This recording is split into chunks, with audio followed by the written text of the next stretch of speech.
what had happened in that journey is that I was so chasing the goal of the check boxes and the items that would make me look successful that I forgot to define what will make me feel successful. How will you determine if you were a success or not? If I got to love and serve every day, every moment of my life, did I show up with love? Was I able to serve passionately and properly and do the best I could for somebody else and for myself and for my family? So I'm not ignoring anything. It's all of it. As honestly as I could show up for everyone. That's just all the intent there is that. Hey one percenters, welcome to capitalism.com. Today I'm joined by Ajit Nawalkha. Ajit, welcome to the Lake House. Thanks for coming. Thank you for inviting me, man. I'm excited to be here. I'm drawn by your bracelet here for a second. I know this reference. Why do I know this reference? These are my values that I wear on my sleeves. So, it's called Serve and Love. It's myintent.org. It's a company that does this. I feel like I've had one made for me in the past, and I just noticed it, and I obviously don't have it on me, and that's just embarrassing.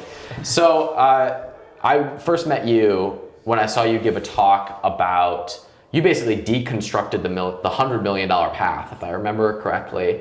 And what resonated with me about that is I have kind of distilled the $1 million and even the $10 million vision into a systematic process. And you laid it out one step further, the $100 million process. And what was interesting to me was the focus that you kept on, if you're at this stage, this is what you need to focus on. I was hoping you can comment on that before we talk about everything else. So there's different stages and states of an entrepreneur in a business. So stages of businesses is basically, at a different stage of business, there's a different requirement that a business has. For example, when somebody is just starting out as an entrepreneur, it's a lot about their time, their effort, their product finding and all of that good stuff. But once the business gets off the ground, you need a little bit more team structure and you need all those types of things. Now, I used to lean into saying, hey, here's exactly what you need to do for $1 million and 10 and then 50 and then 100. I kind of have had a greater realization in the past years where I believe that because the businesses and the models are evolving so fast, plus the entrepreneurs are so different as human beings, it might be unfair for me to distill and say, okay, this is step one, and then you do step 2 and step 3, because I found that as I was laying that down, it was taking away from the creativity of the entrepreneur, and it was boxing them instead of freeing them to say, where is it that you really want to go? And then you find the way alongside it, along the way, because I do believe entrepreneurs are smart, committed, hardworking individuals, and that's not what I have to help them with. I think what we have to help entrepreneurs with is to have a different perspective and to be able to look at things differently that will allow them to be able to find what's that path for them versus what's the path. Yeah, I've discovered in my own journey that when you shut off that creativity, that's when burnout happens.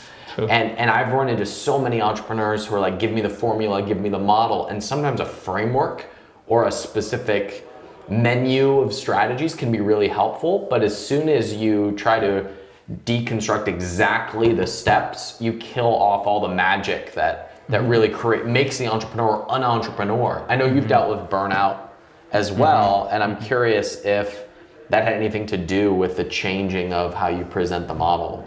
Tell me about your burnout. Absolutely, and it also, firstly, what happened was I was running a wonderful company called Mind Valley at a time. I was the CEO of the company. Then I kind of got burnt out, not just burnt out in the sense of like just I was overworking, but I had actually lost control of my life.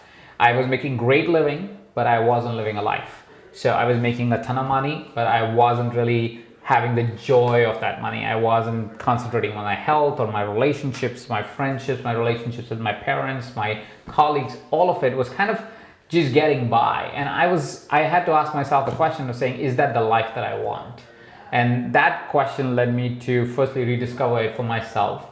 And it also challenged me to ask these questions to other entrepreneurs, to find the answer for myself. And as I was coaching them, to find answers for them.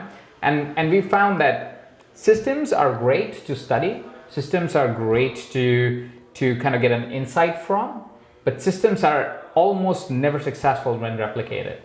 How many times has somebody bought a Facebook advertising course and tried to say, I will do exactly what Mr. X says or Mr. Y says or Miss Y says, and I'm gonna replicate it in my business, and it worked? Never. It never works. It's just not how it works. It works by saying, okay, I'm going to learn from the person, and now let me make it my own. Yeah. Right? But the classic mistake is I'm going to learn from the person and copy exactly what they're doing, but that's the difference. You're not that person. So it works for them, yes, but what will work for you is what will work for you. And that's the invitation, that's the realization I had as I was working with these different entrepreneurs and for myself, is that honestly, systems are great and we need to learn them, and yes, it's great for training, but the biggest flaw that happens and the biggest mistake that happens is people forget their business is them.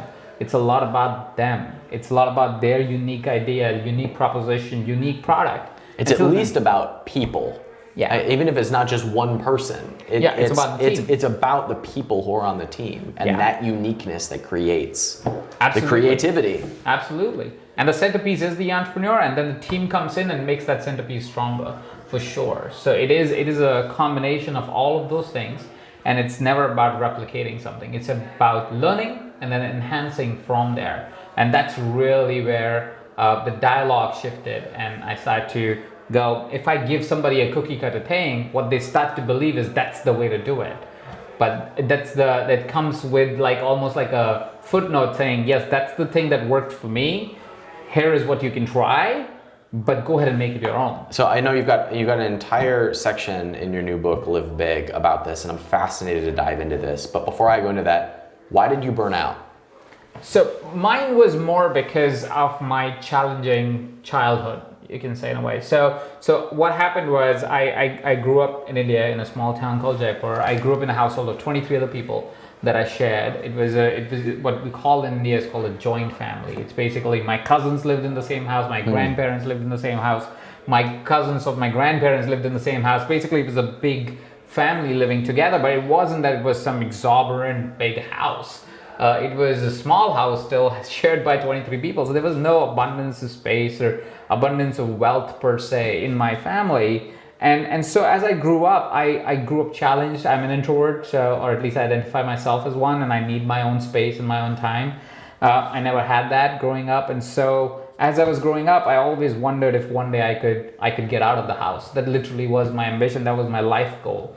Honestly, that if by 50 I can get a house where I can move out with my parents, I would find myself successful. And that drove me heavily towards abundance. I just wanted to make more money and get out of the house. And that drove me for all of my 20s. I was driven by it, and I was working really hard for it. Driven by money, you mean? Driven by money, 100% driven by money, and that was the only drive. It's okay to be driven by money till the time you understand the role money plays, right? Money is a medium, not the goal. My goal was money at that time, right? So that's kind of drove me for all of my 20s and even until my 30s. And it became about check boxes. It became about saying, okay, this is what I want to be a CEO. Let's check box that. I want to be a founder. Check box that. I want to have this car. Check box that, right? So it was all about checking off these check boxes that I had thought would define a successful life, right? And that's where what had happened in that journey is that I was so chasing the goal of the check boxes and the items that would make me look successful that I forgot to define what will make me feel successful, right? So I knew on the outside how success looks like, but I didn't know how it feels on the inside. And that not understanding became that realization eventually of saying, all right, I got all of these check boxes done, but why am I not happy? Why is it that I don't have a good time and my work was really purposeful. So my work was the only saving grace I had at that time, because my work was in alignment with the company and my mission in life generally to be able to help more people. So that was really, really fun and happening and exciting. But I had sacrificed everything else in life for that, and that didn't feel right to me, and that I believe that was one of the big reasons why I experienced burnout, because I was just working so much that I forgot about myself. I didn't really define what truly success feels like. Could you explain what burnout felt like to you?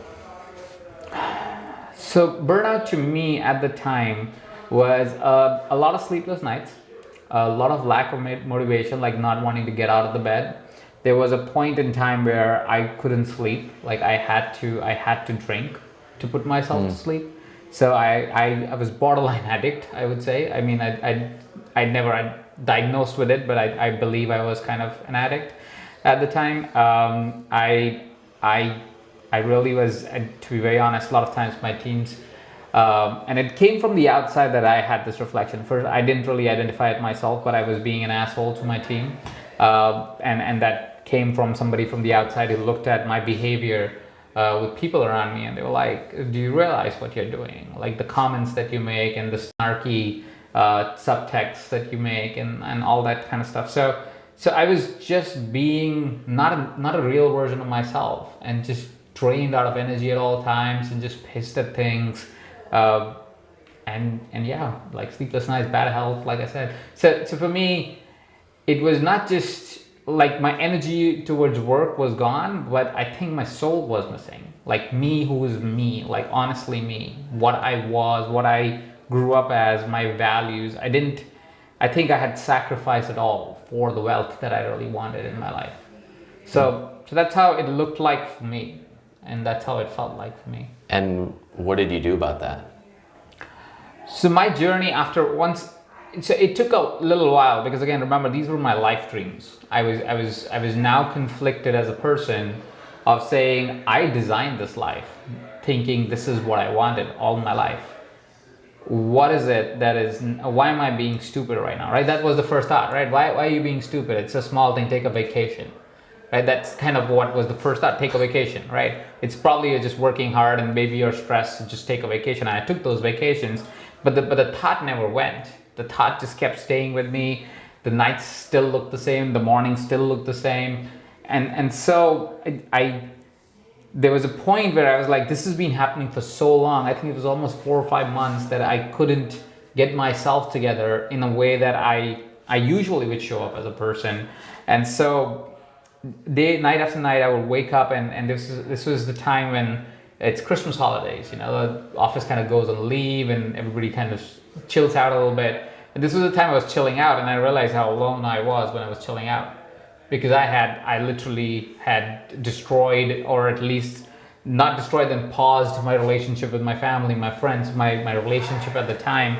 That even if I was with people, I was just always alone. And I was like, there is something that is wrong here. There's something that is not correct. And that finally broke me to say, I gotta move on. And so I submitted my papers I was running Mind Valley at the time. I submitted my papers in January. I took a little bit of time to transition out because I was running the company. It took few months to be able to transition out of the company, and started just pursuing things that I liked. And I just simply said, I'm gonna just do what I love doing, which doesn't have to be sitting on a computer. I love being on the computer, nothing to take away. I love work. I love doing what I do. I have nothing against work. But at the same point in time, that's not the only thing that defines me. So I said, what else is defining me? What are the things that makes Ajit beyond the website and the businesses he builds, right? And that got me to explore areas and items and places within myself that I would have otherwise not explored. And that got me really finally rediscovering what is the work and the quality of work I want to do, and how much control I want to have versus not control I want to have.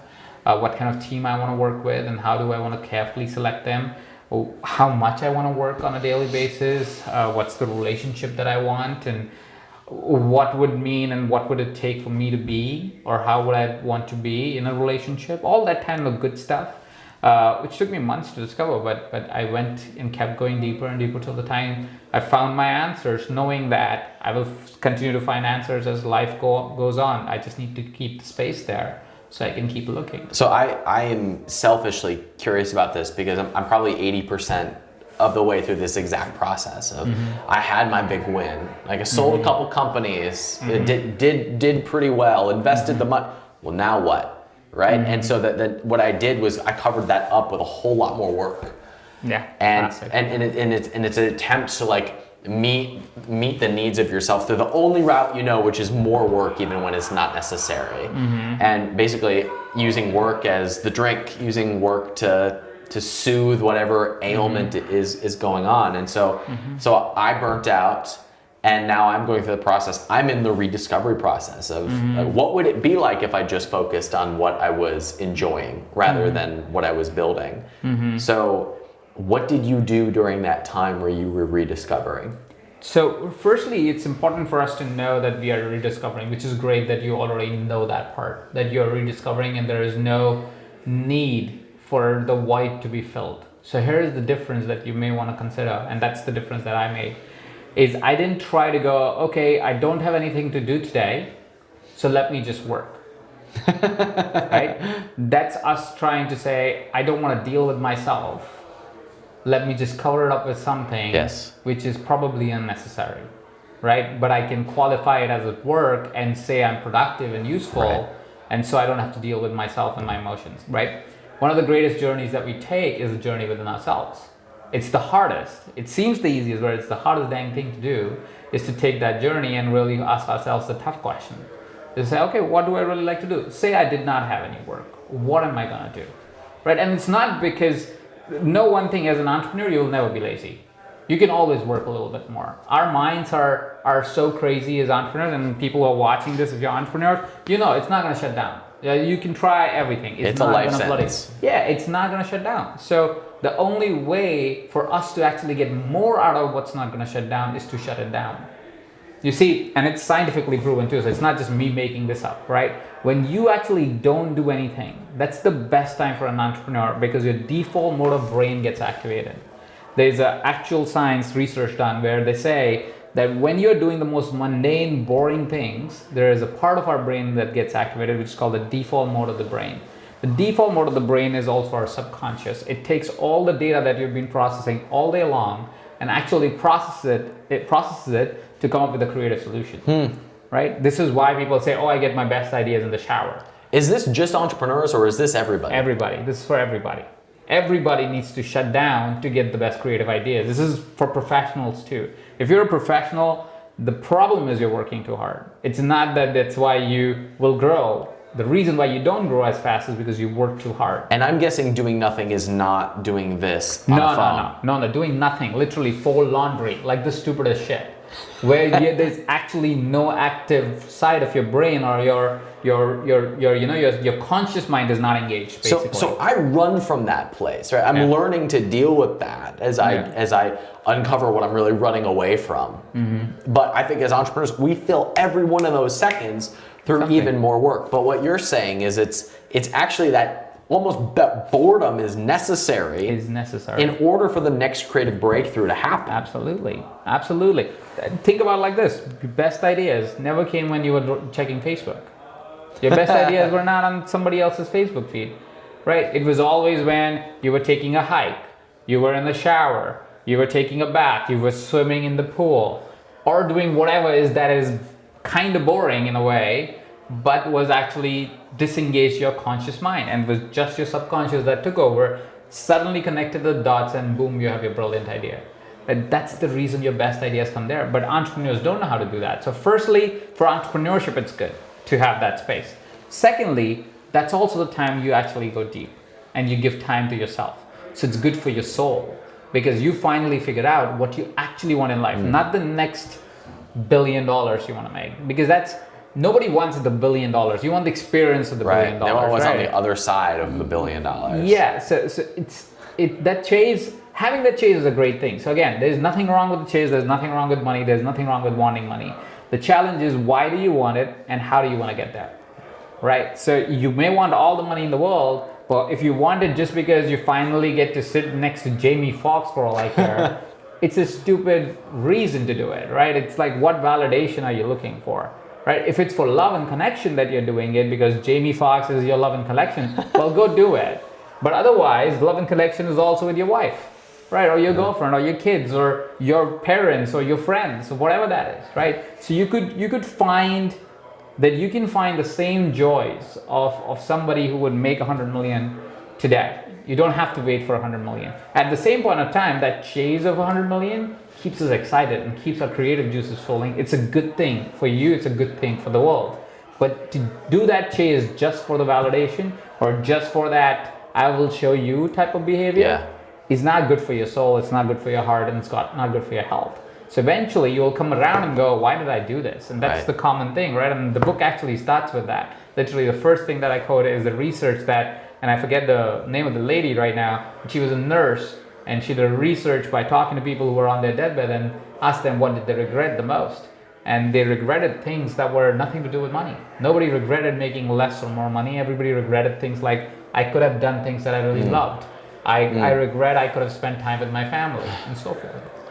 So what I really like about the book is you split it into basically 3 parts. And what this reads as to me is, this is like your manual after doing things wrong and burning out. And you're like, all right, that didn't go so well. Here's the way that you build a business and a life that supports all of that together, integrated in a way that prevents you, or at least mitigates the risk that you're going to burn out and do things that you shouldn't be doing. Absolutely. And so personally, I'm really fascinated by this first third of the book that is about kind of uncovering that uniqueness. So I was hoping you could talk about that. Absolutely. So firstly, you can grow your company while growing yourself and living your life. That's one myth that people think that, oh, you're growing the company, that means you have to work all the time. That's not true, and it's been proven multiple times. There are entrepreneurs who like to work 18-hour days, and they like to not have deal with their voids, and good on them if that's what they want for their life. But the question really is, do you want the same? And if you can ask that question and be comfortable finding that answer, you can find ways to grow your companies without driving yourself and everybody around you crazy, right? Secondly, in the first part of the book, we talk about meaning. We talk about how really to find or move towards the direction of meaning. Again, there is no recipe book I can give you. There is no recipe because all of us are different individuals. What will work for me may not trigger you in finding what you need to find, but if we have the perspective towards what it really means to have a passion, or what really is passion, or what really is purpose, and how to really bring in practicality in your business, which is the whole section on meaning, you will be able to create progress in the direction, right? So again, the book is mostly about perspective and creating progress in your life in direction of growing your company and in direction of growing yourself. So let's take a little view towards the passion and purpose bit, because that's relevant to you right now in this conversation, and it's relevant to everybody that may be watching right now. So firstly is passion, and passion is important because that's kind of like it's like the ship that you're running, right? So it's the ship, and purpose is like the compass, right? And practicality is like the fuel to the whole ship, right? Passion is what really is moving your product, or is going to move your business in a way, right? Because whatever you're passionate about, you'll end up designing a product around it, right? You're passionate about events, you create the conference that you created, right? So you're passionate about connecting with people, you create a conference, right? That's a passion of yours, that you are passionate about people. That's why we are having this conversation, right? So that's your passion, and that probably stayed with you long enough that you are pursued in the direction of actually creating something that's related to it. A lot of people get interest as passions. For example, a lot of people might watch this conversation and say, I want that, right? They will watch this conversation and say, I can start a podcast, right? That's not why you start a podcast. You start a podcast because you're really passionate about connecting with people or learning from people, if that's the intention. But that's why you start a podcast, and that's real passion. Rest are just interests, they will come and go, which is why most businesses have a cycle of 2, 3, 4 years, because after that, it was never a passion, it never stayed around, it was an interest, the momentum went, and so did they, right? Which is why you will see successful entrepreneurs usually last the test of time, because they actually start things they're passionate about. Second is kind of the... So hold on, pause here, because my brain immediately goes to, I think passion's overrated, because what that does is, in my mind, I go, well, what is my passion? Well, I'm interested in this, and like, I don't have a thing. I don't have a thing that I can do all day. And I think I'm like most people. I think I'm like most people in the sense of, when we talk about passion, there's like this need for, there's something about you, there's something unique to you, and you just gotta find that thing, and then all will be merry. And I think that's a lie. I agree with you. So that's where my mind goes, and I can't imagine that's what you mean. So no, that's not what. So when you say passion, how do you define that? So for example, so let's say, take it this way, and that's why it's the passion, purpose, practicality mix that makes it work, right? So by passion, firstly, nobody can do anything for all day long, right? I love writing, that's my passion. I don't write all day long. It's not possible, you get tired, right? So humanly, anybody saying, oh, you're passionate and so you should be doing it all day long is fundamentally flawed, because you're a human being, you're not a machine. You can't do even things you love all day long. You, yes, can be doing those things and lose track of time. And then yes, you're passionate about it because you're like, oh, I forgot I was supposed to do this for 30 minutes. and 50 minutes in, I'm still doing it because I just was so into it. That's passion, right? But that's all you need to know about passion. Now, the reason why I also bring in practicality here is often your passion is completely useless in context of business, right? For example, you could be, and this is not against chefs or anything like that, but let's say you're really good at cooking food and you go, I'm passionate about cooking food, I'm a chef, I should open a restaurant. It might be a stupid idea because you don't know anything about running a restaurant, right? And that's where practicality comes in, is all passions are not monetizable. All passions are not profitable. All passions cannot be pursued as a life or a career. Sometimes they can be, like you can be a chef in a 5-star hotel and don't have to deal with anything to do with running a restaurant, and that's fine. But you gotta understand where your limitation of your passion is, right? Not everybody is built with a passion in a way that they can actually create practicality around it. And usually you might not have even just one passion, you might have 3 or 4 passions. And that's okay too. It might either give you 3 or 4 businesses, or it might give you one business and the rest will just stay passions. Like if you like paddleboarding, you don't need to make a business out of it. You can just do paddleboarding. There is nothing wrong with that. Does that make sense? And my guess is you actually find those during the space in between those big projects like we talked about. Like I immediately want to go from like this idea that's killing it to this idea that's killing it and skip the whole break in between where I rediscover myself. Yeah. And my guess is you're going to say those reveal themselves when you're doing the boring folding laundry stuff that entrepreneurs avoid. Yeah. And that way you will actually build companies that will last a lifetime as well, because those are actually good ideas, right? Not just whatever, because here is sometimes how ideas are built, right? I'm looking at this entrepreneur, I'm looking at this entrepreneur, I see this product, I see this product. I want to do that product and I'm good at this, I have this audience, let me build this product. That's not how you build products that last a lifetime. That's how you build a monetization engine, which is great. You will make some money. But if you want to build a product that is distinguished, is different, is far out, is thought through in a context of being able to even become an empire if you really want that way, you need that space to be able to create the product. You need that space to be able to say, what is it that I'm building that is so different? What's that unique challenge I'm solving? What is that, if not unique, at least challenge that I'm solving that is different and solved differently, if not it's different, right? But all that can't happen you looking at other businesses. Those things happen, but those are systems. Those things are later in the business where you go, okay, now I have a phenomenal idea and a phenomenal problem to solve, which is aligned to my passion. Who else is in the market? Because I still have to compete. Yeah, you say the systems piece is the last part of the process. Yeah. And there's a middle phase in between. We've got meaning. Yeah. And then we've got systems on the other side. What's in the middle? That's Mojo. And Mojo is all about you, the entrepreneur. So like I was saying when we started the conversation, it's all about stages and states, right? Stages is different stages of business. And you solve this by systems somewhat, right? To understand systems and see how to move from one stage to another. By stage, it means how much revenue you're doing. States is something that you happen on a daily basis. Today you're happy, tomorrow you're excited, sometimes you're anxious, whatever that is. Those are states. If you can manage your states more effectively on a daily basis, on an hourly basis, you move through stages faster, right? So if you can stay passionate, excited, purposeful, productive on a daily basis, you will move through the stages of businesses faster as an entrepreneur and also as an employee, but as an entrepreneur for sure, right? The second part focuses on the states, on what brings the magic to the entrepreneur, what brings the magic to you as a person, so you can be in a place which is always progressive, where you can create products which are always progressive, how you can create businesses and not feel bogged down by competition or bogged down by what's happening in the outside world, but be able to create momentum so you can get your 1,000 crazy fans. Okay, so you have that identified. Tell me about the last part. The last part is what I call magic. And magic is all about the systems. And it's all about saying how, again, there are about 25 different perspectives that I talk about in the book in these 3 sections. The reason why I'm sharing that right now is when we talk about systems, a lot of times there's a lot of misguided and incomplete education around systems that happens, right? A lot of times what happens is we look at other people and make assumptions about how they operate, right? Like for example, a classic is hustle, right? We look at entrepreneurs who put out their videos for 5 minutes, all they're doing is they're between meetings, they're climbing stories and they're on jets and doing God knows what all shit, right?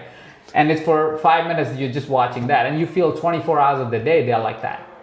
Is that true? No, it's the best 5 minutes that you just saw. Yeah. It's like the trailer of a movie. The movie can be absolute shit, right? But what happens is when you have that perception, the minute you're bored or the minute you're alone, there's something is wrong with my life because everybody else is hustling and killing it and crushing it all day long. Yeah, and the thing is, you make up that story and saying that's why you're not successful. But that's not true. The person who's working that hard, if they were working that hard, they won't have a successful company. Because anybody who has built a company will never deny, at least in closed doors, if not openly, that it was built by the team. All companies are built by teams. There is no company that is built by the entrepreneur. It's not possible. It's just not possible. Which piece is not possible? Why is the entrepreneur? Like all by yourself, you can't build nothing. Okay.